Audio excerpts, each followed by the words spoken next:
Come on in. Now come. Sorry, y'all. Y'all know I'm weird. Whatever. Hey everybody, what's up? It's your girl Bondi Blue. So let's go ahead. Let's go ahead. Hey everybody, what's up? It's your girl Bondi Blue. Okay, follow me on Instagram and let's get into the video. Right? Hey, y'all. Da, da, da, da, da. All the hoes with them shorts and ass. Then you got blue bees falling out your glass. Old man don't want you in the club. Cause your pussy popping, starting fights in the club. Hey, you're coming through in your rental car. What's going on, everybody? It's your girl, Bondi Blue. I'm back on this cute little Monday for a Real Housewives of Atlanta recap, but I'm going to give y'all a little something extra. All right? Before we get into the thing, I want to thank everybody for coming through. Make sure you subscribe to my channel and my other channel, Bondi Blue Bites. I am behind on my editing, you guys. I feel terrible about it, but I'll be there, girl. I'll be there. I'll reach out my hand to you. Sorry, y'all. I'm goofy, and y'all gonna let me be. Y'all gonna let me be. Okay, I'm gonna get what I got now. Now, Reset by Design Wellness is a luxurious retreat for the mind, body, spirit. I am giving 5% off in the month of June to anybody that signs up for one of the retreats. Okay, we have retreats coming up to Meritus, Tulum, Riviera Mata, which is a couples retreat. So if you got a man that don't put his hands on you, come on through. All right. The girls have been to Thailand, Ghana, and we are going to Bali next month. $500 down is all you need, and you can pay what I believe Affirm, which means you could break up the payments as you see fit. But if you need to reset, if you need to replenish, if you need to renew, and you really don't want to have to deal with all of the specifics of planning, if you don't want to have to deal with, oh, what we going to do? What excursions? Child, go ahead and get out that group chat with them hoes that's not going to ever fall through on this trip you're trying to plan. It's always a group chat. You're trying to plan a trip. You're trying to get all your homegirls in the group chat to add, to agree with what y'all going to do. Nah, don't do that, girl. Go ahead and just start paying your money to Reset by Design Wellness, and everything will be planned for you. You ain't got to argue with nobody. Okay, again, 5% off using my code Bondi5. Once again, the code is Bondi5 to get 5% off only in the month of June. You don't have to deal with that shit. You know what I'm saying? This is not a 420 friendly, it's not a gardening friendly trip. Don't bring it. Like, really, like, don't do it. I've done some research. Be safe out here, okay? Brown Skinning, thank you for being a member. I'm interested in a couples trip. You should come. Tanisha BK, thank you for becoming a member. I appreciate y'all for supporting my channel in the various ways that y'all do. Before we get into the recap of Real Housewives of Atlanta, I did want to, just go through a little Housewives tea if y'all don't mind. So Monique Samuels is going back to Real Housewives of Potomac. She was seen out this weekend at a DC Pride parade alongside, I believe, Giselle, Ashley. I heard the word on the curb, I cannot validate, is that Giselle and Ashley are going to be beefing this season. And so bring back Monique as a friend of, so she can help you squabble with Giselle. Is that right? That's the vibe I'm getting. And you know what? I might show up for that. I might. I definitely might show up for that, girl. I'm not going to lie to you. You know what I'm saying? Because I love to see stories evolve. And I also want to talk about Monique Samuels as an individual. Y'all know I like Monique. Y'all know I do. Okay. But I'm also a fair person. I'm a Libra like her. I'm a Gemini. Okay. And I need to understand why she always lying about something. Like, this story came out a while ago, and you had to go in the comments and tell everybody that it wasn't true. Why? You could have just been quiet and let everybody speculate with no real confirmation. Who knows, baby? But now we find out that you are on the show, and I just don't understand why say you wasn't on the show. I understood when she didn't want to tell y'all that she was going through a divorce. But I'd be like, why are you lying about shit that's gonna eventually come out and be known to us? You know what I'm saying? Like, what's the point of that? I never understand, people lying about shit that we all gonna be able to see eventually. Like, I don't know what that's about, you know? Um, but at the same time, I also feel like everybody ain't owed the truth from you. And that's real too. Like, in this time and place, everybody is not on the truth. And that's just what it is. But, not making any excuses, calling it out for the weird behavior that it is. She likes to control perception or think they're in control. Yeah, it is giving like you lied just because you don't like the fact that it didn't come from you or it didn't come out the way you wanted it to come out. So then you have this response of no, it didn't happen. Like, or no, you know what I'm saying? Like, yeah. You always lying. No, why you fucking lying? I am interested to see what happens on the show though. Let's talk about Drew because Drew went on the Breakfast Club. And I just want to say that Shamea, there are so many points that I want to like talk about with you, but I want to start here with you this episode acting like people don't know who Drew Sidora is. I ask people who if they know who Drew is, they don't like who? So I would rather be a lap dog than to be forgotten. I think that's some big words. I think that's some big words, y'all. Think about those words because people just say anything and they don't really digest or understand what's being said. But let's say it again. I would rather be a lap dog than to be forgotten. So you would rather be a slave than live in peace, is how that translates to me. And that just gives me somebody who really is not, she's not stable. She's not like there's a word I'm looking for as a woman, but she's not fortified in who she is when she feels this way. Because the woman who is fortified in who she is would much rather live a life of peace and solitude before they betray themselves over and over again for people who don't do the same for them. You not coming off that people pleaser shit. And that's real problematic for me. So, you know, we gonna talk about these issues. But at the same time, secure is a good word, but I feel like it is even more so than secure. You know what I'm saying? Because I feel like sometimes you say secure and people think you talking about money or they think you talking about how you feel about your looks. And it's not just that. You know what I'm saying? I'm gonna go find a better word, but that's a good word too. Okay, secure. That's a good word. But like I was just like, girl, the fact that you said that up out of your mouth and didn't recognize how crazy it was for you to say it as a woman, you should never feel that way. You should never feel that way, y'all. Please don't get me wrong. I do understand like what I do as an individual.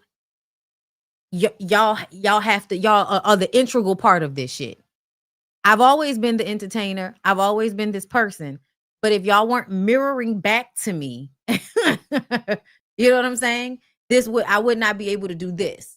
So I am grateful, and as a personality that people come to watch, I understand how important it is for people to validate you and see you.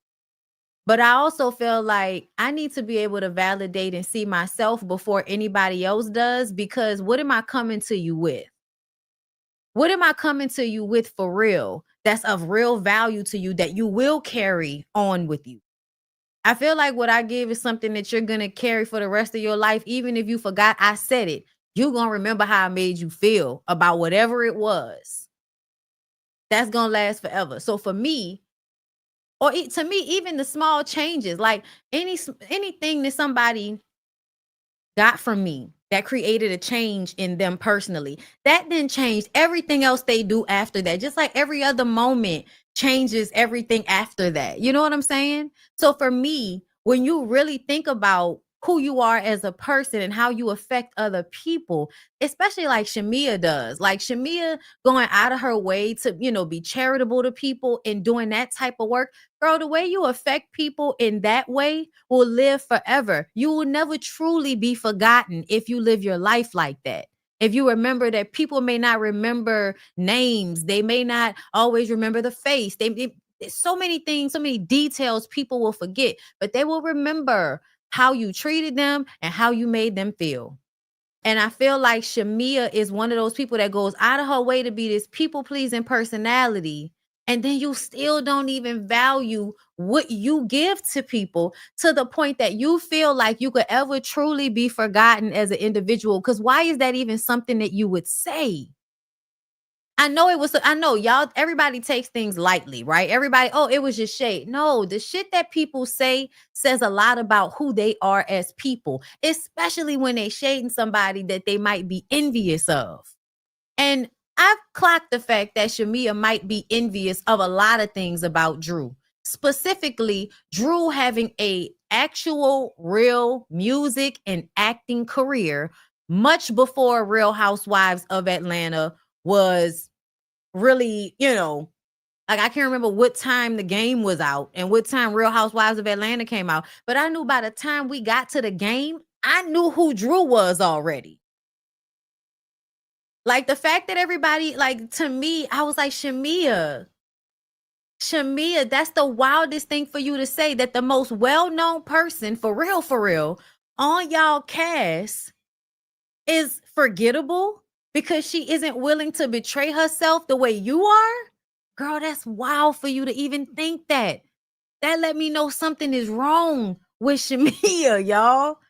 And I don't mean something wrong that can't be helped. I mean something wrong that we have to identify and speak on and highlight. Because what the fuck is that? Hey, what? No, I will not. I would not be mad if you stole my hair color because Lyric feels like it's time for me to go back red. So that might be on the horizon. Jennifer, thank you for becoming a member, boo. But yeah, y'all, I was just listening to the shit that Shamea was saying, and I was just like, girl, what the fuck is going on with you as a woman to have, like, you're a wife and a mother and you're beautiful and you have all of these talents. Like, it's like we can see Shamea, but Shamea can't see herself. And that's common, y'all. That's very common for people to not really identify who they are for real. And they say things that show you they don't know who they are for real. You are who you believe yourself to be. And that's another thing. Like, you are who you believe yourself to be. So if you believe you're just a lapdog, Shamea, you're going to be going throughout the entirety of your life, stressing yourself out, self-sacrificing for everybody around you all the time. And I know you feel like that's the best thing to do, but it's really not. We should ask ourselves why Shamea is the shots girl. Why Shamea is the one that wants to party the hardest, as if she's partying because she's about to go back to prison. So she needs to make sure she gets all of the shit she wants to do out in that moment because she about to go back to prison tomorrow. That's what it be feeling like sometimes with Shamea. And I really want to highlight that this episode, right? But let's listen to what Drew said about Portia. And I really wanted to say this because I just wanted to hear what she said because I saw the clip, but I didn't watch it. But also because I feel like I'm tired of people acting like Drew isn't who she is. Like, you may not like her, but I've been knowing who Drew is for a very long time. Like that's weird. No, you're saying, all right, let me be honest about this. Yeah, I'll be honest. Now okay. I would rather go naked than to wear that hair again. You did not with her go naked hairline. I literally was about to ask, so that's not go naked hair. This right now? Yes. No, this looks good. The hair that I was wearing in the sit down, where you saw the bangs, that's I wore it in real time because when you put it through a 1-2 edit, how I made it looked great. But in person, y'all saw it, right? That was Go Naked there. So are you an ambassador for Go Naked? No, I have a great vendor. She's melted. We're good. You don't like Go Naked hair, what you're saying? I mean, it just didn't work for me per se. When you go to bleach blonde it did something that wasn't right. Would you have said that prior to all this dentist stuff? Because I thought you were it was like a good partnership. It was. And in the beginning of the season, you said you thought you were doing numbers for Go Naked. I did do numbers. I did do numbers. That's why. Change?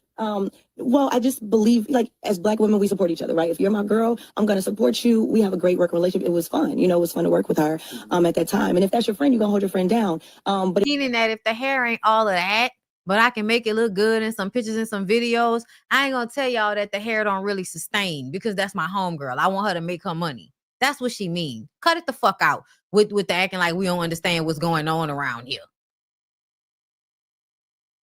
Lauren, y'all, I hate girl. I don't want to say that. Bitch, you smelling yourself. it was just when all of this started to happen, it just became corny to me. You know, so I'm like, okay, well now since you're gonna drag me, well, I'm gonna speak my truth then. Because the truth is, like, I had your back, but if you don't have my back, now it's fair game. You think the show? No, you're saying, all right, let me be honest about this. Yeah, I'll be honest. Now.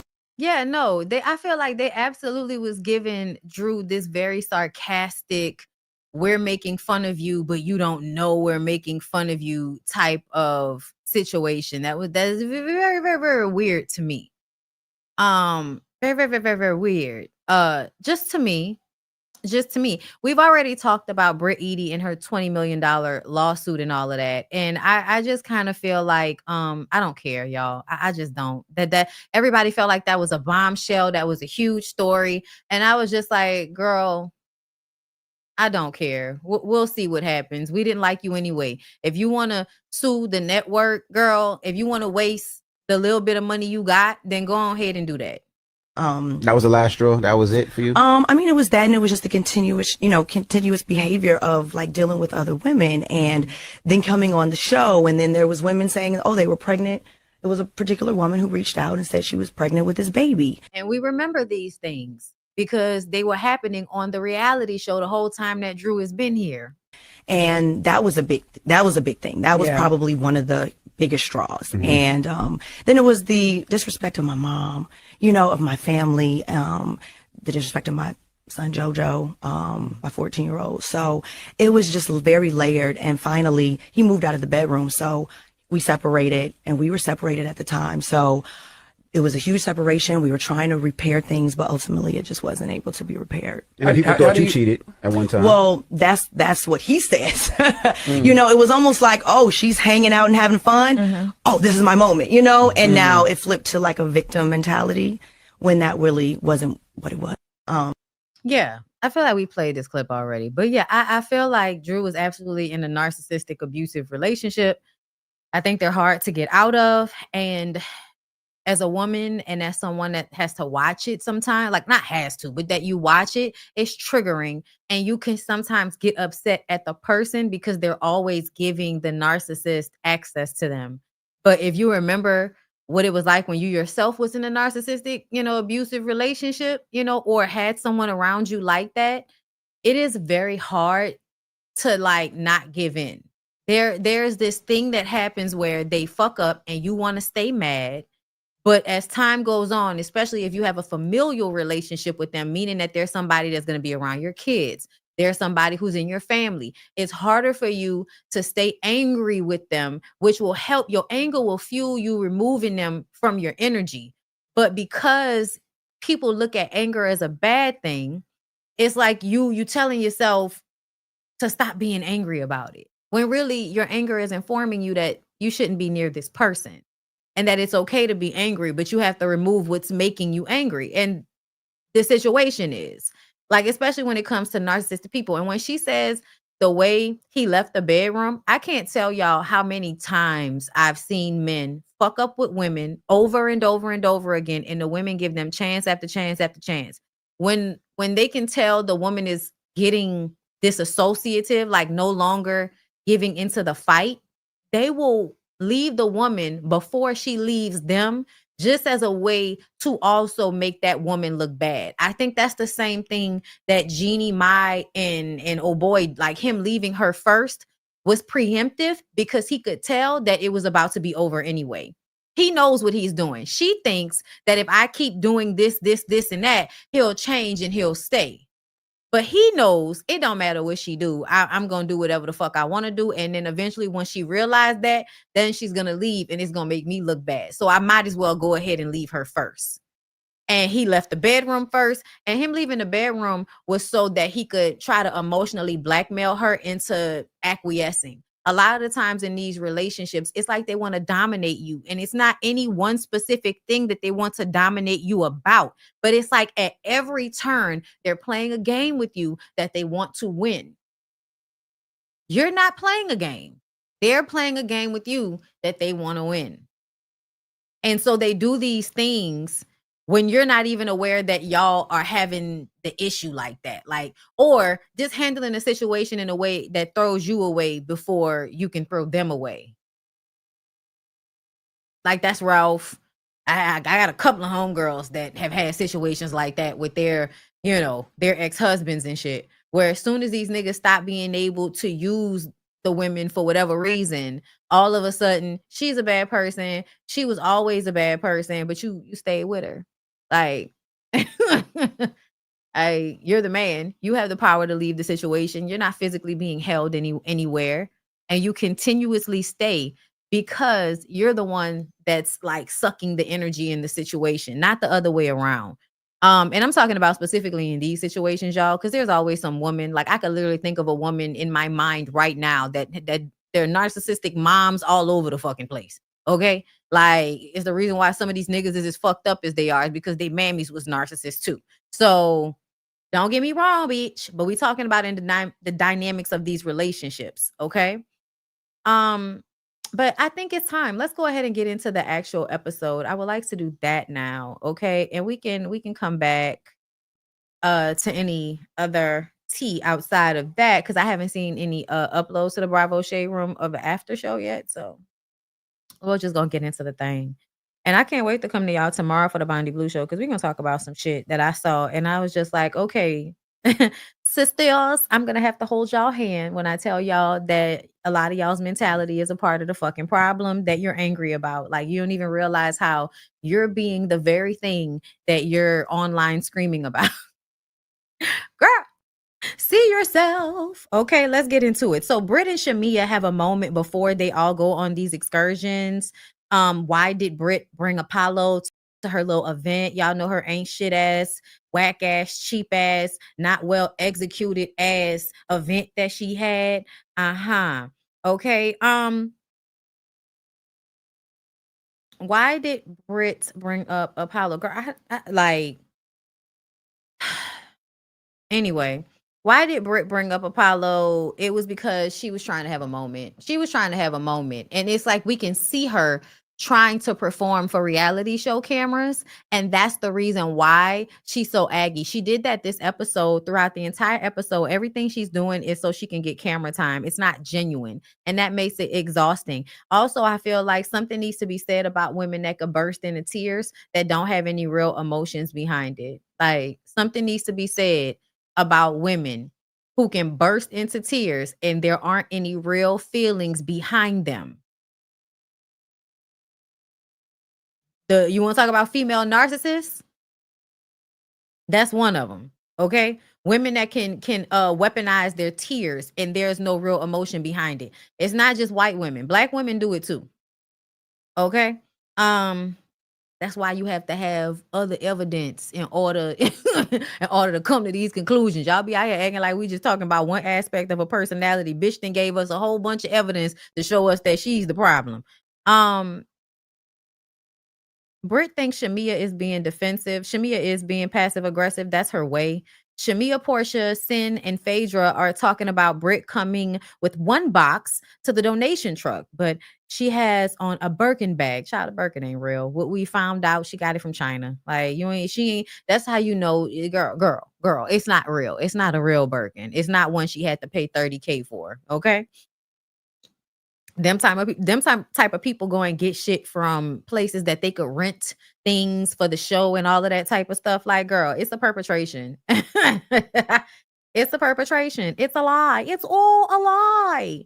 Phaedra says that no one should have given below $1,000. Okay, if you walking around on Real Housewives of Atlanta making what I know you making on this show, you shouldn't have gave no less than $1,000, bitch. It's just going to show that you stingy and you don't really want to do charity, and we don't like people that don't like to do charity, bitch. Okay, because it's like you too dumb to know this is a tax write off. Like, what's going on? Shamea then turns to Drew. And Portia said, she needs to apologize for calling you a lapdog, Shamea, because what she was saying was that you're here and I'm here, and that's not the truth. Girl. In my mind, what I thought, this may not be the case. But I feel like the reason why Portia was even pointing that out is because Portia actually does feel that way.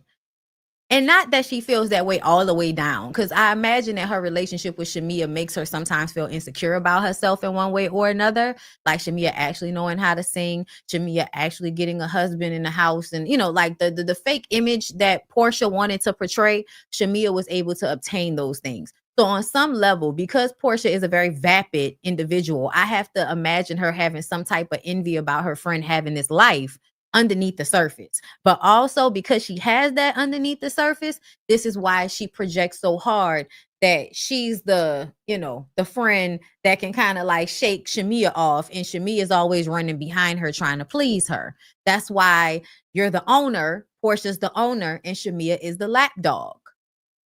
Like, that's exactly how you guys' relationship performs. You've admitted to it and said that you're fine with it because you don't want to be forgotten, which lets me know that you keep this toxic, unhealthy relationship with Portia because it helps you be seen. Because you may not be seen in the same way that she's seen because of what you call them? What you call them, y'all? Yeah.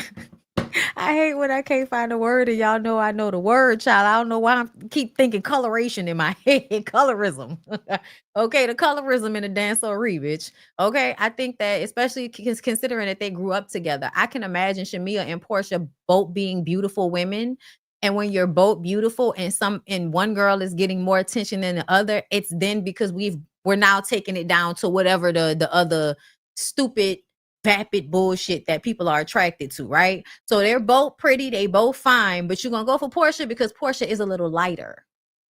So then eventually Shamea feels like she's not being seen because she's always standing next to somebody that's lighter in a world that appreciates colorism. And if you're lighter, then you're prettier. So I definitely could see Shamea growing into this relationship as a grown woman, feeling like she's not seen. And so she needed to keep her relationship with Portia as a way to be seen, because Portia is on reality shows and doing all of this shit, right?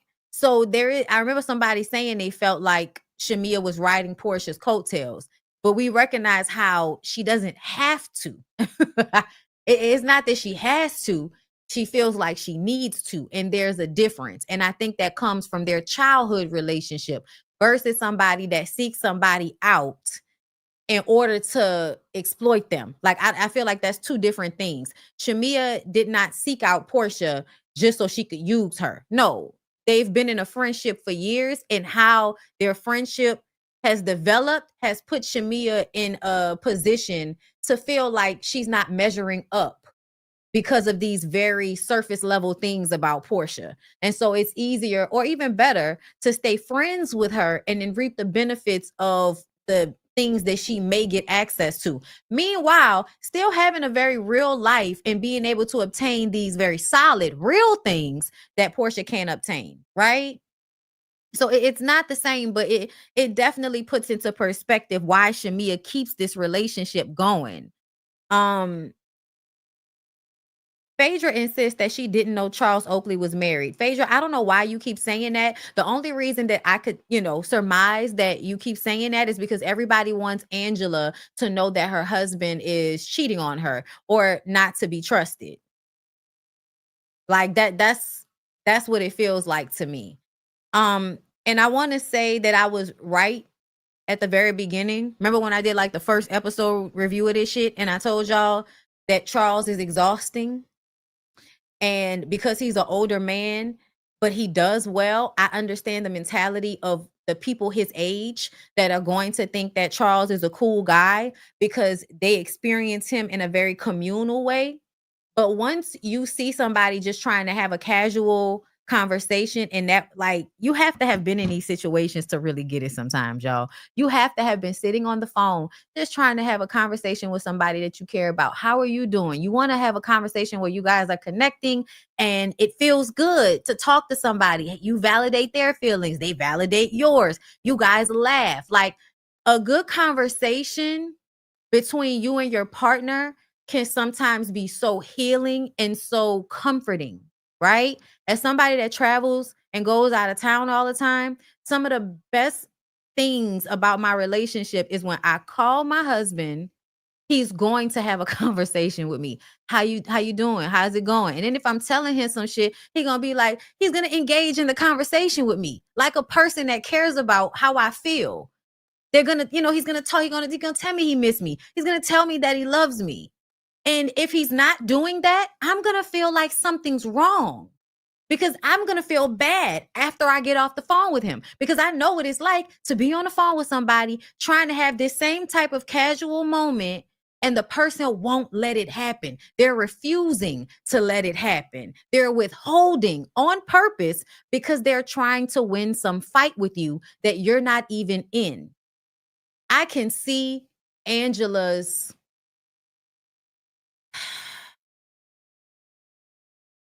how it takes away from you as a person to be in a relationship like the one she's in with Charles. Like, I don't know if y'all have, like, a lot of y'all won't get it because maybe you haven't like dealt with that or you just did not actually reflect on it. But there is something about being on the phone with somebody and having them engage with you in a way that feels like they're not really engaging with you. You don't feel heard. And it's exhausting. Yes, it's exhausting. It's tiring. It feels like it pulls from you. And then it makes you feel bad after. It makes you feel like, well, what the fuck? It leaves you feeling negative emotions and feelings in your body after you get off the phone with somebody that you are calling for support and they refuse to give it to you and looking at you in your fucking face like, yeah, I know what you want from me, but I'm still not going to give it to you. It's a marriage. What we doing? What the fuck are we doing? Oh, here's Sagittarius, girl. That's exact, girl.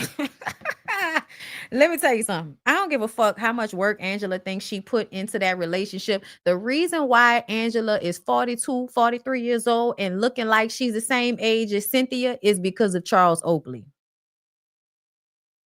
Older men that are ornery and want to fight you at these very like small but significant moments, they are exhausting your energy, which means you're going to be less buoyant. The skin is going to be less flushed.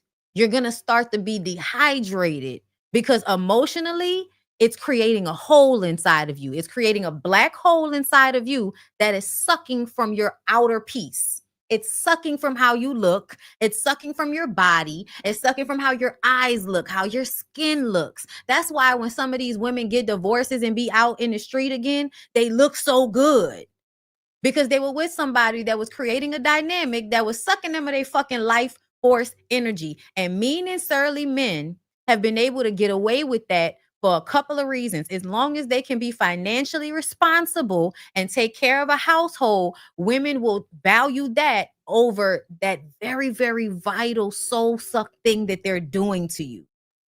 They will be like, that's small. It's not small. That's how people end up so unhappy in big ass houses. Because you think that these superficial things matter. Real support, y'all, real support is mental and emotional, not just financial. That's how you know these niggas really ain't shit sometimes, no matter how they show up. Because what the fuck? Like you really couldn't just get that lady the comfort that she needed. Have y'all ever been out of town with a whole bunch of bitches that you don't exactly get along with? You want to call home and feel like somebody is on your side. And when she call that man and he make her feel like she out there by herself, y'all, she don't know, and a lot of older women don't know. You need to let that shit the fuck go. You need to let that nigga go be mean and surly to somebody else. Go let him be mean and surly to somebody else. Child. And I had a Sagittarius. I know exactly what the fuck. I know exactly. Y'all, never in my life have I gotten out of a relationship and was so happy to get out the relationship. Like felt exhausted by it. Really, like every other time I broke up, well, somebody broke up with me, it was hurtful. It hurt that we were separating. Bitch, in that relationship, I was ready. Please just leave me. Just leave me alone. Just leave me alone. I don't care no more. I don't want to argue. I don't want to have circular, stupid ass arguments about dumb ass shit. I don't want to plead my case to you, hoping that you would hear me, hoping you would see that I'm genuine and I'm really just trying to be vulnerable. I don't want to do that anymore. I don't want to do that anymore. The fuck out of here. That is what Charles and Angela Oakley are going through.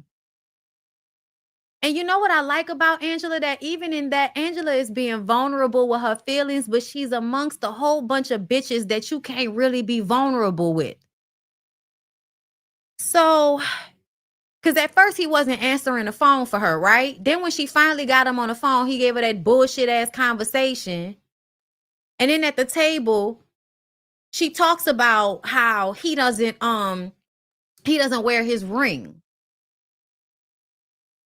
That is a way to make her feel away. That's a way to control her emotions, to make her feel like, bitch, you better be on your P's and Q's or I'll go and find me another one. That's why y'all can't let niggas hold that type of shit over your head. They gotta, like, to me, I feel like, nigga, I'm the coochie, nigga. I'm the coochie. Okay? I'm the coochie. You could go somewhere else. Bitch, if you find a motherfucker please go find somebody better than me. That's the energy you have to have with these niggas. You cannot have the energy about them that I'm fighting over dick, girl. They will have you fighting over dick then. They will. They're like kids in that way. You can't give them too much energy to feel like you're going to be emotionally pulled by the bullshit games they like to play, because most of them are badass little boys that realize that there's something fun about getting emotional responses out of women and girls. Y'all don't remember when y'all was kids, how little boys would be mean to you or neg you? Like, it's the same thing as an adult. You have got to check that shit. You got to check it. You got to, okay? The women question Drew about Black.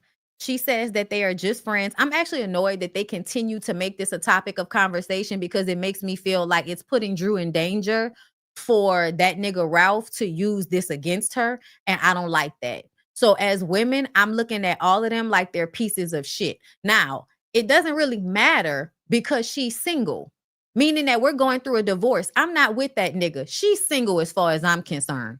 He was out there cheating, doing whatever he wanted to do when he was still laying in the bed next to her, Kelly. Kelly sitting up there talking about, I don't understand how you can go and fuck a man in the studio and then go home and your husband is down in the basement. I would want to go and tell him, because y'all are roommates at this point.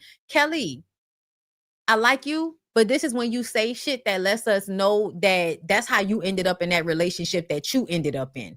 Because no, we're not friends. We're not roommates. He's abusing me and staying in the house so that he doesn't leave. It's a power play. It's about control. It's not about what's best for our family and what's best for these fucking kids. Everything Ralph has done, good or bad, has been to manipulate Drew or somebody else. It's all manipulation. None of it is ever like sincere for him. So, Kelly, you're going through the same thing with your ex-husband, and he was going upside your fucking head. So can you please explain to me why this is something you don't really see? You know what I mean? Like, they're joking about Ralph like he's not the same as somebody like Kelly's husband. when he really is. Kelly's husband is just too crazy to really get on the internet and use the internet the way Ralph has, because Ralph recognizes that he's attractive to some of you weird ass bitches. Okay? Some of y'all think that nigga's attractive. Even after everything you've seen of him, you think he's something to be, lusted after. And he knows that. He gonna squint and have his pectoral titties out. And there are gonna be women that are, oh, he's so fine. Girl, I guess. I seen you treat a woman as bad as you treated that fucking lady. I don't want no parts. I don't even want to be your friend when I see how bad you treat a woman that had children for you. Like, I don't have time for that. Wait, hold up. Thank you, Mio Media. You are right. They tossed the Blake Lively case. I'm gonna have to go read on that after.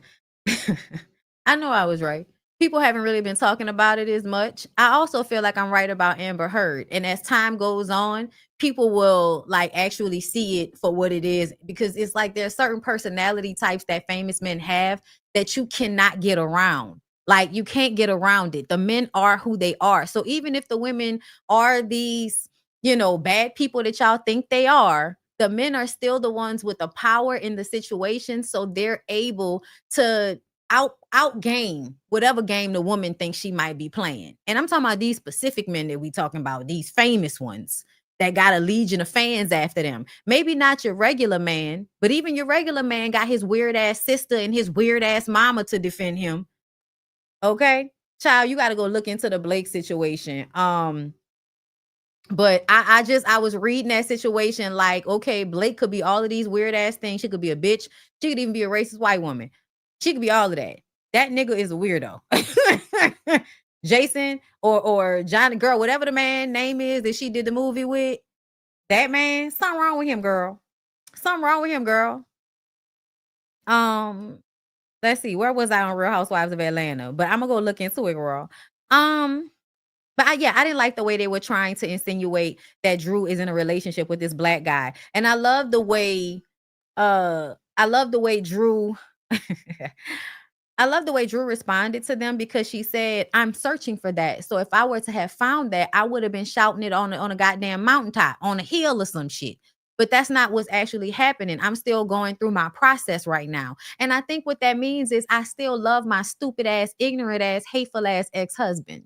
And because he's in the house with me and he does shit like be a good parent to our kids in front of me in one moment, it'll then warm my heart to him and make me want to care about him. And if I care about him, then it reminds me that he's my husband. And then I'm going to again be in this emotional cycle with him in some type of way.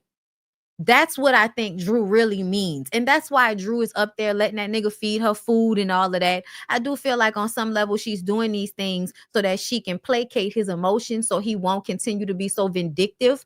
But I don't think there's anything that she can do in order for him not to be vindictive, which is why it's best to stop dealing with him. Like, move out of the fucking house, Drew. I don't know why she hasn't moved out of the house. And I do feel like women have to stand on business and get what they deserve in those situations, because men really be trying to tire your ass out so you don't fight for what you deserve, especially in these marriages where they've been making all this money off of you. Yeah, girl, you should fight for everything. But I still would have, I would have left out that house. I would have left out of that house and went and found us a townhouse somewhere else. You know what I'm saying? Because that's wild. Anyway, I don't know why everybody keeps trying to act like they have an issue with Drew. Like, even Britt talking about, I've had an issue with Drew. Girl, when did you really have an issue with Drew? Because you didn't like that Drew was kind of supporting her friend Kenya, who she's known much longer than you. Like, no, like Portia said this episode, bitch, don't nobody know you. You don't even really go here. And it's all of this expectation based on this reality show. And we not about to do this with you. Bitch, is you crazy? You and Drew don't have no issue. Y'all, they really aggravating me with the way they trying to dogpile on Drew, who I feel like is really the only person that is going through, like, really going through some shit and being honest about it. Bondi, her lawyer probably advised her to stay in the house. That's what they tell you when you're getting a divorce. He who moves out first loses. Yeah, and a lot of women don't know that. You're right. You right. Cause when I tell you the niggas get you out the house and then you out here struggling, scratching and surviving good times while they still living in a house that you then curated for them and all of that type of shit. And then they won't be paying you child support. So you'll be struggling, especially if you was in some way financially dependent upon them to pay certain bills and shit. Yeah, I get it. I do. But sometimes I'm a person that my peace is more important than anything. And so I would weigh it. I would absolutely weigh it because I feel like, what am I losing? The house? Is that what I'm losing? Because at this point, I just want to get away from him. They call it abandoning. Okay. Well, they didn't file for the divorce child. How much of this needs right, never abandon your marital home. Yeah, I feel like that's a rule that's put out there to stop women from leaving these niggas the way they should. And I get that, y'all, but there's something about that I don't like. Like, I feel like, bitch, if you need peace, if you need freedom, then you need to go find that and leave them niggas to fight over shit that don't matter, because really they just using it to control you in the first place. As soon as, because to me, I'ma feel like you trying to use this to control me and I won't let you control me. So I would just rather relinquish. Like, I would just rather relinquish than allow you to use something to control me. That's just how I feel. But I do understand what y'all mean. And I feel like people should do what's best for them in every situation. Like, do what's best for you, bitch. If it's best for you to stay in that fucking house, stay in that house. But to me, you know, because one of my homegirls, the nigga put her out and she was tired of being there anyway. And you never realize how much of an energy suck it is to be in the same house with these niggas. Even if y'all not talking, if y'all like, if you don't have it within yourself to emotionally separate from a person, even while being in a house with them, and a lot of people don't know how to do that because their relationships are codependent, it's still going to be an energy suck. It's still going to be painful. It's still going to give you headaches. Like, it's still going to negatively affect you. Is it worth it? Is where I would go with it. You know what I mean? But anyway, on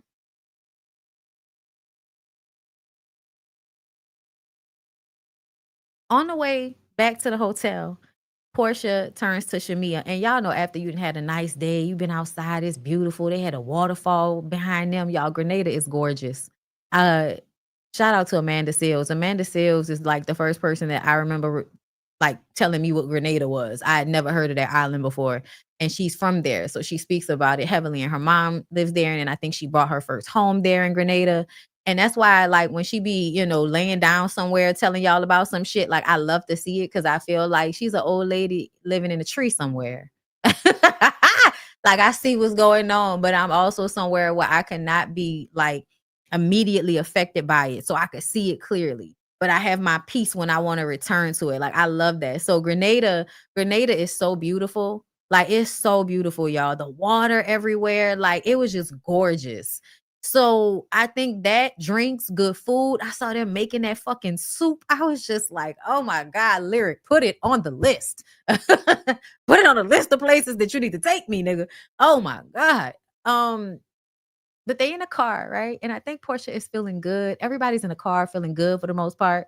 This is what vacations do to you, right? They relax you. They put the worries of life behind so that you can like really just have a good time. And I think emotionally, when you get to that place, physically in your body, when you get to this relaxed place, and then you turn to your friend who you've been having beef with and you say, girl, I love you. Right? Because you're feeling it in that moment. And then your friend turned to you, she's like, oh girl, I love you too. And I'm just, it was such a moment, right? And then Shamea says to Portia, once they make up and hug and kiss, she says, I want you to blow on my booty hole.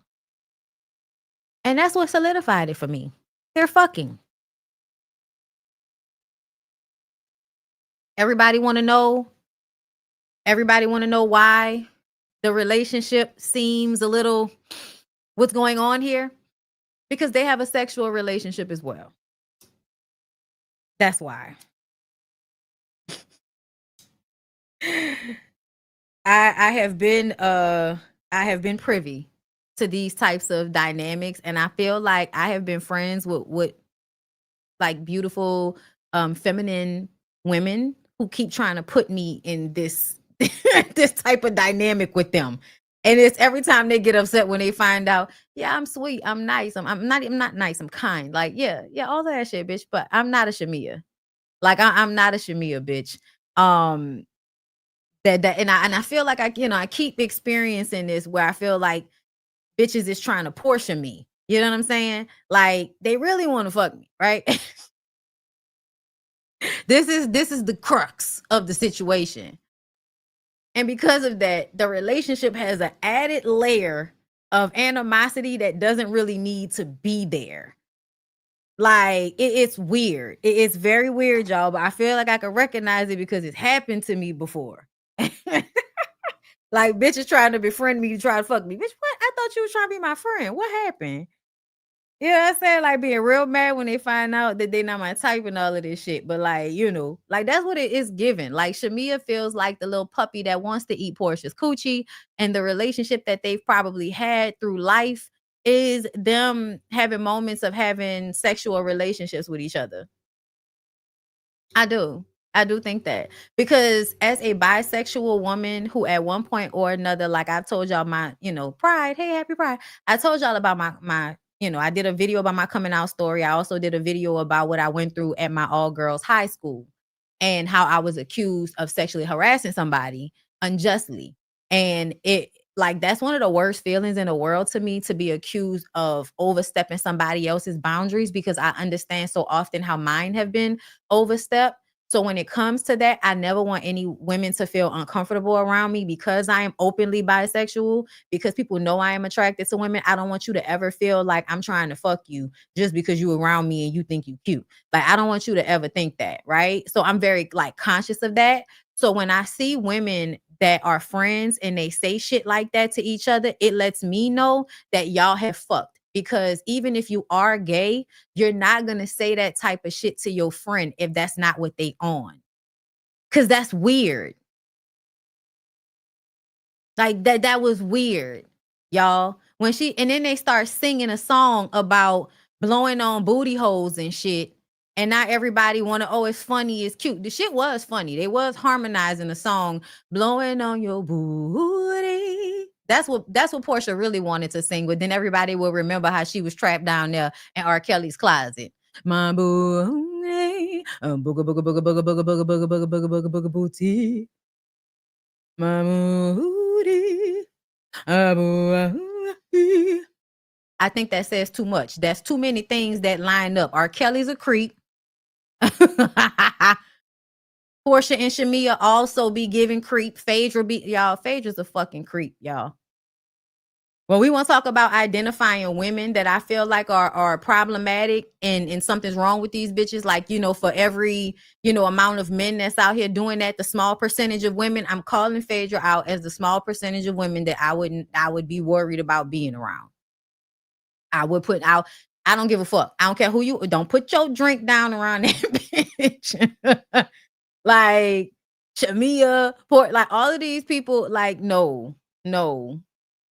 Like, it's very weird energy, y'all. Anyway, them hoes fuck. I need for y'all to recognize that. They can lie and say that they didn't. They can make it a joke. They can, turn it into lesbian relate. Girl, did you hear they say we had a lesbian relationship? Bitch, you can say whatever the fuck you want to say. Them hoes have kitty clicked. Okay? I'm not joking like that with my friends, y'all. I'm not. I do not. My straight friends, I don't even joke like that with my gay friends. I don't joke about having sex with people if I have not already fucked them.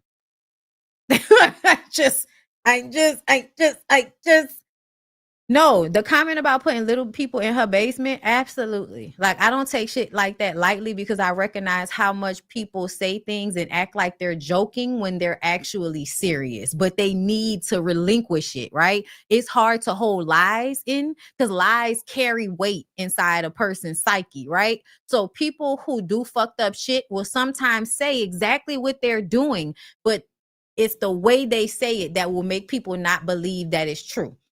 That's laughing and saying shit like it's a joke when they really mean it. That's saying shit in a different context so they can think you saying something else.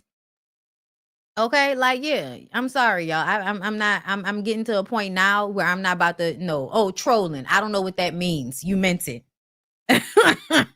Trolling my ass. You meant it. So Angela, yeah. And when I told y'all about Angela's conversation with Charles, at the end of it, she said she believes that he's mad because on their anniversary, she's not home sucking dick. she was supposed to be at home sucking dick on the anniversary. And I just kind of feel like she getting a 6-figure check on y'all anniversary. I don't understand people who act like this about shit, because me personally, if I really girl, this don't make no sense. Like, nigga, you Charles Oakley. If it was really all of that, you could have got a babysitter for y'all's kids and then flew your ass out there and came and surprised her and took her to a place that you rented out and y'all had a private dinner and fucked, and then you could send her back to the rest of them hoes and then you go home the day after, instead of being at the house soaking and being an asshole. What's the point of having money? What's the point of having money? What is the point of having money?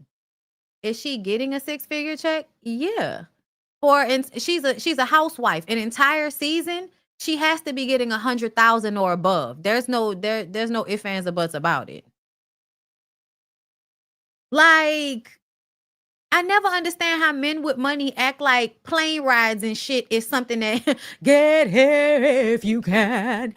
There are hills and mountains between us, always something to get over. I don't care how you get her, just get her if you get. Okay, listen. And if you can't get there, I'll see you when you get back, and we'll make it up when you get back.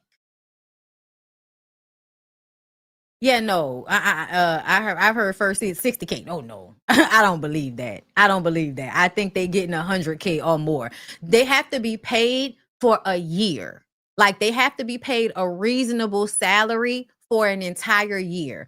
And Bravo knows this. Like, we're taping for half of the year, so they have to pay them like they paying them for a yearly salary, right? 60 is not enough for Housewives of Atlanta. That was 75K in 2010. Yeah, no. In 2025, 15 years later, everybody's coming in with 100K or above is what I'm guessing. Okay. And then that's just based off inflation. Angela said she spent 100K for her wardrobe for the season. And please understand, they first season, they usually do spend their whole check on a wardrobe and events. Trust me, like, they paying for a whole bunch of shit on their own. But anyway, Shamea and the shots. Britt says that they are classy women. Enough with the shots. She felt pressured to do shots. No, Britt, I'm gonna tell you what it is. I'm gonna tell you what happened. This has nothing to do with the shots.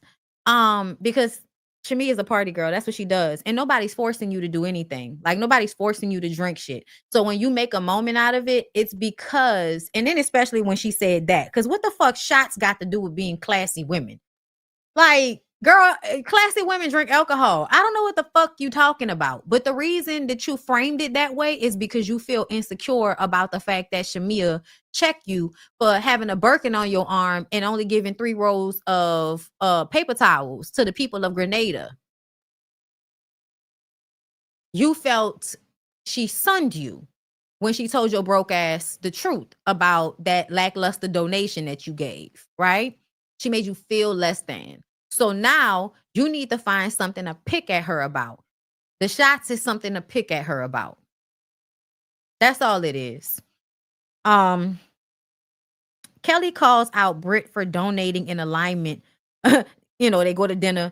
Kelly says the same thing. Bitch, you got a Birkin. You need to be donating in alignment with the lifestyle you're pretending to live. They basically said, if you that girl when you on Real Housewives, you need to be that girl in every aspect of your life. Otherwise, you're not supposed to be here. That's what it really is. You can go do that fake ass scammer shit somewhere else, but on Real Housewives franchises, you need to be that girl in all of the facets of your life, except with a man. You could be a maid, mattress, and a mule with a man, girl.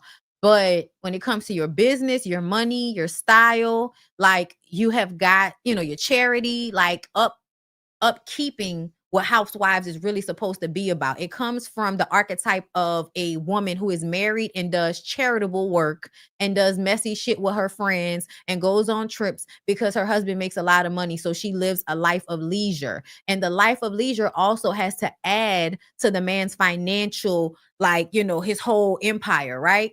when women, the women that this is derived from did charity are ways to do a couple of things: launder money, clean money.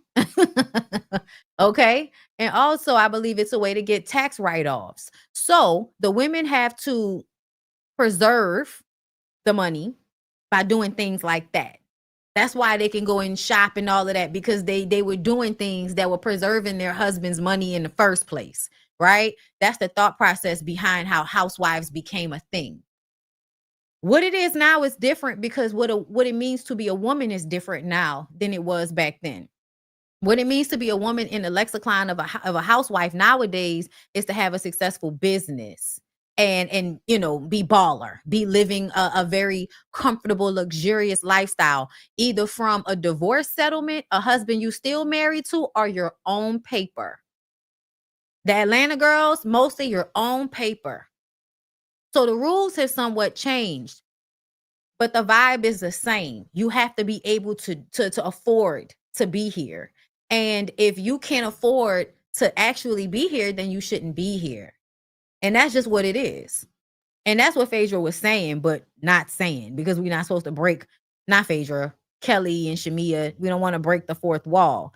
Britt asks, who else has an issue with her, since it seems like everybody has an issue? Portia brings up not being invited to her house, a group text. Like, girl, I don't know what the fuck they were talking about. It felt like they were trying to have an issue and they weren't talking about what the real issue was. As they're arguing about it, the prime minister gets there. And I think it's always so funny to watch how Black American, African American women respond to Black men from other places. And the reason why I say that is because I feel like America is a very angry place. Energetically, if you've traveled outside of the country enough, you start to feel the vibe of the place that you have traveled to based on the airport, right? I said this before. So like in Ghana, I felt like I needed to worry about somebody stealing my shit. It's a whole bunch of people, and I'm hearing from everybody that people get into the airport so that they can steal folks' luggage. So that's what I'm thinking about. It's not angry though. I don't feel in fear for my safety, but I feel in fear that somebody's gonna, pickpocket me, some shit like that. Then I go to, what was that? Amsterdam. I was at the big airport in Amsterdam. Okay. It was just a, in between flight. And it was quiet and peaceful. It was busy. There were a lot of people, but it was just very calm, light, airy. They already had like their Christmas decorations up everywhere. The energy was very laid back, right? Then I go to places like the DR or Jamaica, and people are bombarding me trying to get me to buy shit. That's exhausting. That's something I didn't really deal with like that in Thailand. Thailand was different. Way more laid back, not harassing you to buy shit. So every place has a different type of energy that's attached to whatever the cohesive thing that the country or the place that you're going to is dealing with at the time. That's what their energy is going to give. America is an angry place. Everybody cohesively is angry about something. The white people are angry in general because they want to make sure they keep they place on the step above somebody else, right? And it's the same thing, Black people going through all of the shit that we go through. Now we angry. So the energy in this country is fucking angry. So that breeds a certain type of man, white or Black. So whenever African American women get around Black men who don't carry that same angry energy, the way they respond to them is always like, girl, who is going to jump on him first? And I need for y'all to stop. I need for y'all to stop. Thank you, Margot. Because I'm not trying to, like be fucked up in any way. I'm just being honest. Everybody got their shit with them. And everybody has their positives. You know what I'm saying? But yeah, like it absolutely feels like because he didn't have this very, what we're used to, angry energy. And I find that in a lot of like African men. And I'm saying African because it depends on what country they're from. And some of them are like that, even in countries that have problematic men, like, you know, your Simons and shit like that, you know? Because a lot of them are just as bad, if not worse, than African American men. So please don't misunderstand me. But when you do come into contact with strong but mild mannered, they can talk charismatic, but they're not raising their voice too highly. There's a level of delicacy that the men have. The women respond to it. That man walked up to their table, and it's like you could not tell whether he was an assistant or he was the prime minister. That was a good thing because it showed a certain level of humility. And I'm going to sit down at the table with you. That actually means like a communal thing, right? And these are beautiful women. So it's not like this is hard for this nigga to do. But the way he was talking to them, his vibe, I could tell they were all like, girl, who would be a good prime minister's wife? Who would be a good prime minister's wife? Let me tell y'all. Y'all know I don't abide by this stupid shit. But Kelly is the best option. I'm gonna just go ahead and tell y'all. I know Kelly is loud and shit, but Kelly is the best option. Kelly is the one to me that shows up like she would be a really good first lady or something like that. Because I think there's something inside of Kelly that wants to do right by people. You know what I'm saying? Like I do, she got shit about her, but I feel like she would be the one that would make the effort to do the charity work, right? Howard, what you mean Howard with them 4 kids? What that mean? He got 2 kids. What that got to do with it? That'll tell a man that she got 4 kids. That means that she fertile. She can have kids. Like that's all that means to these men, girl. That don't mean nothing. And one of them is almost a teenager, and she got all girls. Child, please. A fucking prime minister will scoop that shit up so quick. But to me, I feel like, yeah, Kelly is loud, but I also feel like Kelly genuinely gives what would be a good first lady type vibe, right? I'm gonna do the good work. I'm gonna care about people. I'm gonna be, you know, a good time girl. So I'm gonna make people feel good. I'm gonna be a host. Women like that really do well in those types of roles. You know what I'm saying? And I feel like everybody was like, oh, Portia, because Portia loves her. You know, she loves her a foreign main girl and a foreign fake diplomat at that. But she can't carry the weight. Like she can't carry the internal weight of what it would mean to be that type of wife to a prime minister. Like it absolutely would have been Kelly. Like Portia doesn't have the heart to do that. Phaedra is too manipulative to do that. Cynthia too tired to do that. Shamea is too unstable and insecure to do that. Like to me, for instance, like you gotta have the fortitude to like secure yourself. Kelly feels like somebody that can really secure herself so she can be what you would need to be as a prime minister's wife, as a first lady. But yeah, that's why, and of course we don't think that's Brit.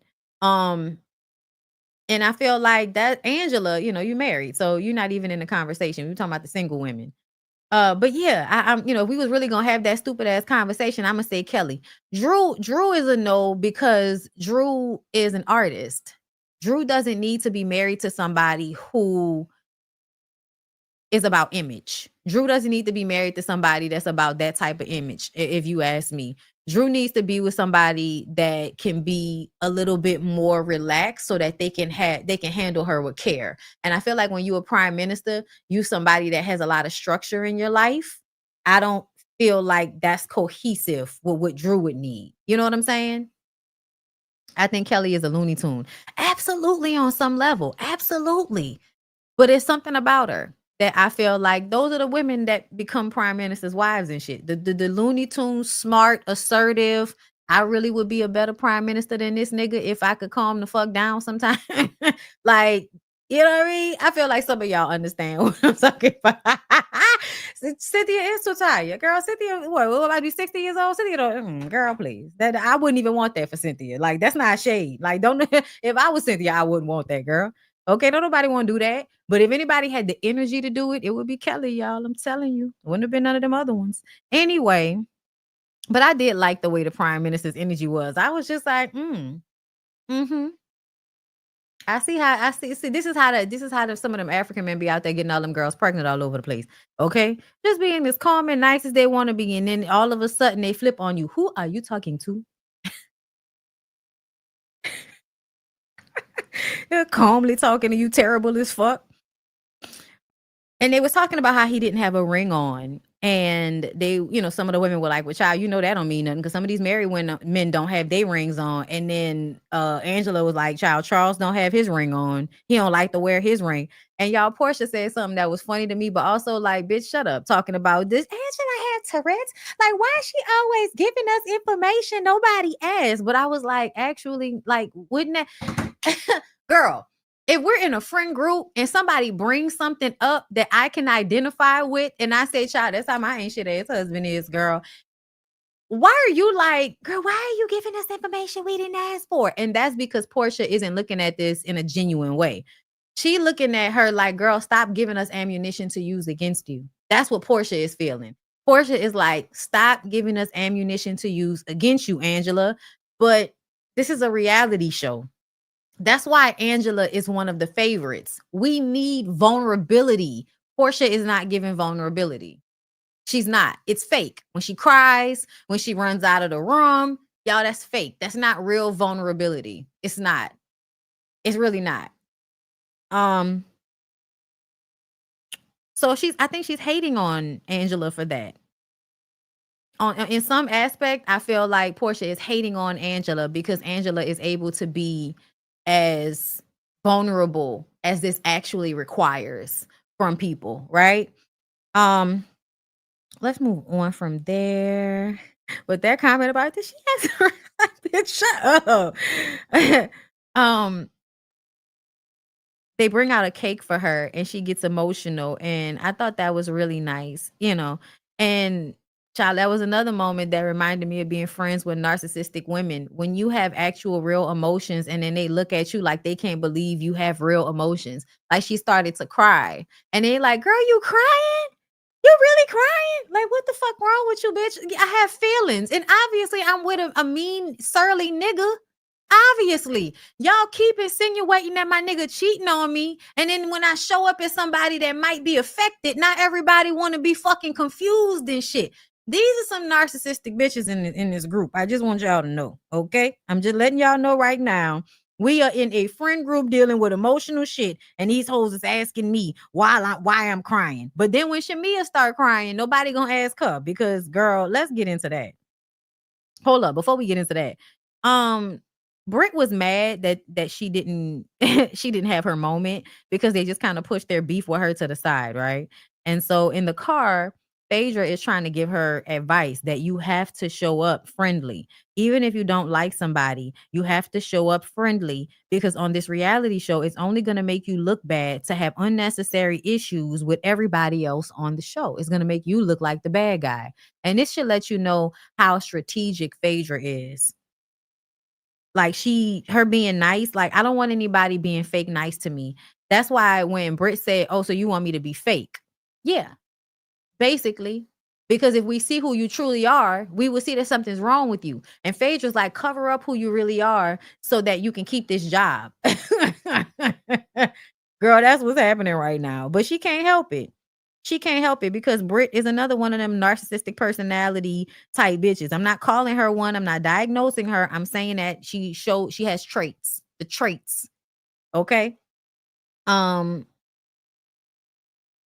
we give a fuck about who getting invited to Britt's house. Like that seemed like bullshit to me. Who the fuck cares about who gets invited to Britt's house? Phaedra tells her that she's putting herself in a hot seat. She needs to show herself friendly. If someone wants to come to your house, you better have a charcuterie board and some champagne waiting on them. And then Angela, girl, you dropping gems. Angela, slow down, babe. Please don't give Phaedra too much. Don't give her too much. Don't, please. Just hold on to it. Just be like, okay, she said some smart shit. You didn't need to give her the pat on the back for that. Chill out. And then Shamea's husband calls. And this is the second fucking time Shamea's husband has called her with the issue with these kids. And it ain't anything she could do about it in the moment. It's something that he can handle. But he wants to call her to tell her about it to upset her. And I told y'all this when he went. Remember when they had that scene and he was at the doctor's appointment with the baby, so he had to call her on FaceTime so that she could hear everything the doctor was having to say. And I told y'all that was some weird ass shit for him to do. Like, it's showcasing how when he does these things, he has to make her pay for it in some type of way, right? So that means that if I'm gonna do it, I'm gonna call you while you out, so that it almost seems pointless.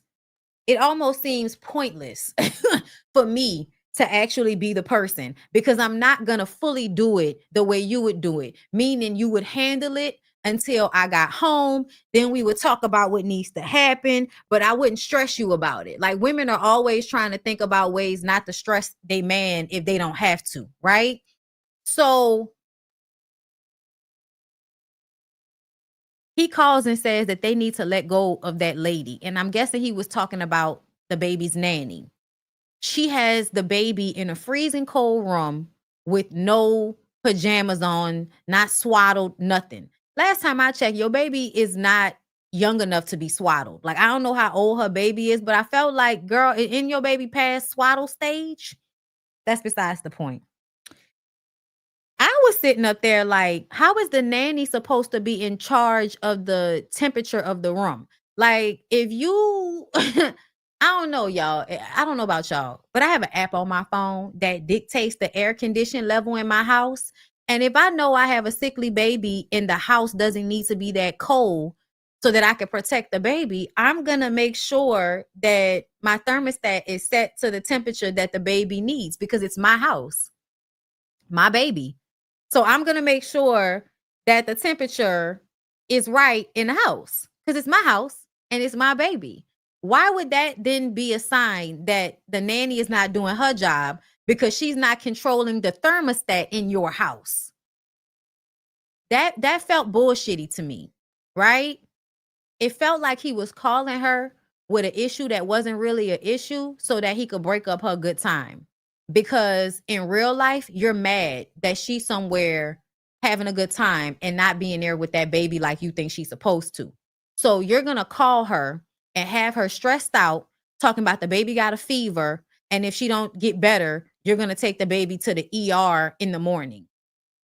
So that's all shit he could have handled on his own, knowing that she's on a vacation. She's always stressed out. And this is what we talk about, niggas not really protecting the women, because you also have to protect her mind and her emotions. And if she's on a vacation and you know life is stressful for her and she needs a break, if you can handle it, handle it. Don't call her and get her upset about something that she can't control. She's in Grenada. She can't do shit about y'all baby having a fever right now. And she can't do shit about who the nanny is right now. If you want to fire the nanny, you fire the fucking nanny. And then when she get home, you tell her why. The husband feels like you want to pretend like you're helping in the same way as she is, like you're doing for the kids in the same way, but you're not. Because every time it's on you, you need more help than she needs. I don't care if she called him or he called her, but to me it seemed like she called him, y'all. Okay, so she called him. So what? So what? What does that mean? Who picked up the phone first is irrelevant, because all he had to do is say, "Oh, everything's fine. Everything's okay. We good. I got her." That's it. That's it. That's all he because the point is, she's on a trip. She can't do anything anyway. It would stress her out. There's no point of that. She'll be back soon.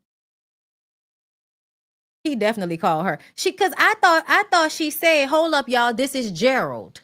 So that made me feel like he was calling her, because in the car she said, "Hold up, y'all. This is Gerald." But that's still irrelevant. Whether he called her or she called him, this is the second time on camera this man has been able to handle something himself, but he still has to call her to tell her about it while it's happening, and that takes her energy away from what she's doing. She then falls into tears and feels guilty. I think Gerald knows that she was going to feel guilty.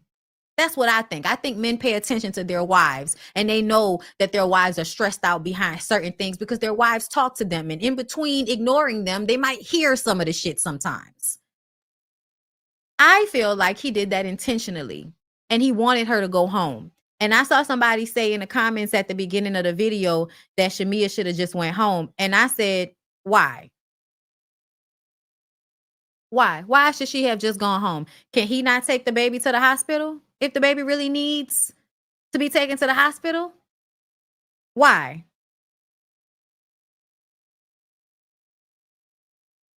It is a way, to me, it is a way to control her. It's a way to make her pay for going on the trip. Everybody want to act like Angela is the only one that's being punished right now for going on this trip. But it seems to me Shamea is being punished for being on this trip as well. And I understand, like, you know, women out there that feel like I would want to know what was going on. And I get that, y'all. But I also feel like that's why men take the initiative sometimes, or people, period, to protect you from your own things that will make you stress yourself out unnecessarily. I got the baby. The baby's all right. The baby's all right. I got the baby. The baby's okay. In the morning, if the baby needs to go to the hospital, I'll take the baby to the hospital. And then if shit is actually serious, I'll call and be like, hey, things are serious. I think you should come home. Babies get fevers all the time, especially babies with compromised immune system. So I feel like you wait until you actually have to call her. You don't call her just so that you can update her on shit you know gonna make her feel guilty. So to me, I'm now looking at the husband like, yeah, okay, it's what we think it is. That's why we don't see you, right? Because in real life, when men really want to support their wives for real, they show up. They show up. And I feel like in some type of way, we're seeing all of these men show up in one way, but not show up in another way. Charles will show up on camera, no emotional support for this lady whatsoever. Same thing with Britt Edie's husband. He'll show up, but he ain't really doing nothing, and we don't really care because we don't like her anyway. Okay? Like, y'all, I'm sorry, but that to me pissed me off that he did that to her, because she completely went from having this good time, being on a high, to now I'm down and I'm in the ground and I'm depressed and I'm worried about my baby, and now I feel guilty for coming on this trip and having a good time, as if she did not deserve that. You're giving Shamea too much credit. I don't think so. I don't think I'm giving Shamea too much credit. I don't know why I would be giving her too much. Like, what in this moment do you feel like I'm supposed to be not giving her credit for? Because in this specific situation, we're talking about a wife going on a vacation. We already know we have a sickly baby, but we have a house full of family members. We have a nanny. We live in Atlanta, where there are hospitals all over the place, and we have money, and we live in a comfortable home. She should be able to go out of town for a week without him calling her about something that he can handle himself and that she can't do anything about from across the ocean. So I don't know how I'm giving her too much credit in this scenario. But I often feel like y'all don't give women enough grace in the areas that they actually deserve grace. And the motherhood portion of this, I feel like, if you can't recognize how niggas be doing shit like this, I mean, and it's not even just that. It's not even just that. It's also her trying to have the boy child and going through all of these extenuating circumstances to give him that. Like, it's not just that. You know what I mean? It's a pattern that I'm picking up on. And also, again, him not showing up in scenes for her like that. Like, we got those intro scenes, the birthday party, her introducing us to her family and all of that. But ever since then, we have not really seen him. Right? So it just kind of makes me feel like I know how men withhold in order to control women. And that's a way that he's withholding. I'm not gonna come on camera like that. And then when you out of town, everything probably was fine with that fucking baby. And he still wanted to make her feel worried because he's sitting at the house with the baby, mad that she on a vacation, eating Porsche out. So And then Britt comes and hugs her and tells her, I'm sorry, girl. I'm sorry earlier. I'm there for you no matter what. No matter what, girl. I'm there for you. I'm sorry. Okay. And you know what? Let's get shots. Let's get shots. And then here, I'm going to take off all my clothes for you. And now Shamea is like, I don't know what's going on, but do I need to call Gerald for permission? And I was just like, and now you gonna fuck Britt Edie? Shamea, just go be a lesbian, girl.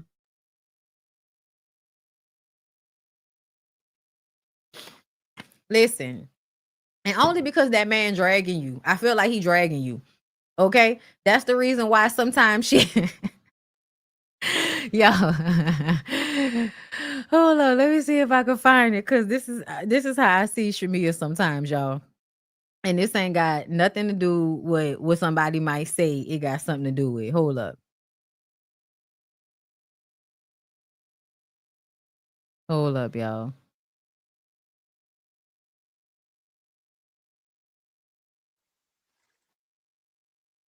Hold up. Sorry, y'all. Y'all know I'm fucking goofy. Okay. Hold up. Because this is literally what I be thinking about Shamea when she be like driving herself crazy, doing all of this people pleasing bullshit. Especially with that shortcut.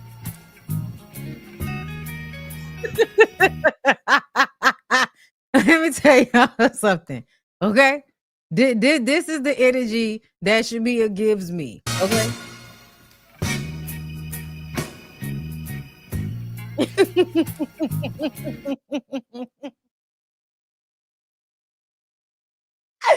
Ah!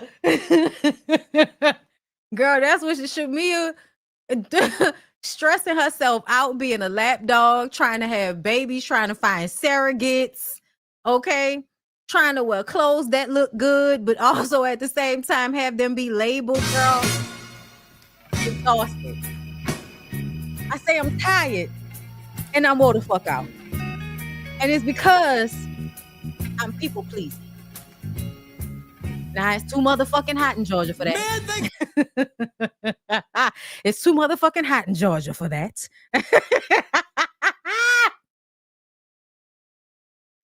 It's a man where? It's a man where? Would it would be nothing without a woman or a girl. One more time, y'all. Mm. Mm. Mm. Mm. That's how she be in that short style, sweating her life out, trying to do everything she got to do for everybody. Not AI, push me a face on. I fucking hate y'all. I hate y'all. Why y'all got me crying? Oh my God. But yeah, y'all, that's that's what Shamea be giving me. Like just stressing herself the fuck out. Sweating in the summertime. Okay. Okay. Hold up. I just want to make sure I ain't miss nothing before I get off of this. Or I move on like Maya. Y'all, it's so funny. I added a new clip. That I'm gonna be using moving forward. Can I show y'all before I go? Because I'm about to go, y'all. I'm done with Real Housewives of Atlanta. I gave enough. So like, y'all remember I said, when we was talking about DDG and I was just like, and India Love was online talking about, he's a good guy. I don't care. It's my friend. That's my friend. And I was just like, girl, shut the fuck up. That nigga just want to fuck you, right? And so then this weekend, this is them.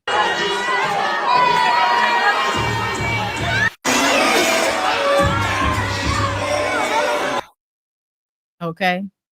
This them. This weekend. And the video watching him like not really know what to do with her while she dancing on him. And then him having more fun once his homeboy came and held him from behind. This is what I added to the repertoire of videos that I'm going to be adding, moving forward for entertainment value. But DDG is what we call in the prison system a bitch. Okay, I'm gonna play it for you one more time. DDG is what we call in the prison system a bitch. And if anybody has ever seen this movie, you know how crucial this scene is. I'm gonna play it one more time. DDG is once again what? What we call in the prison system a bitch.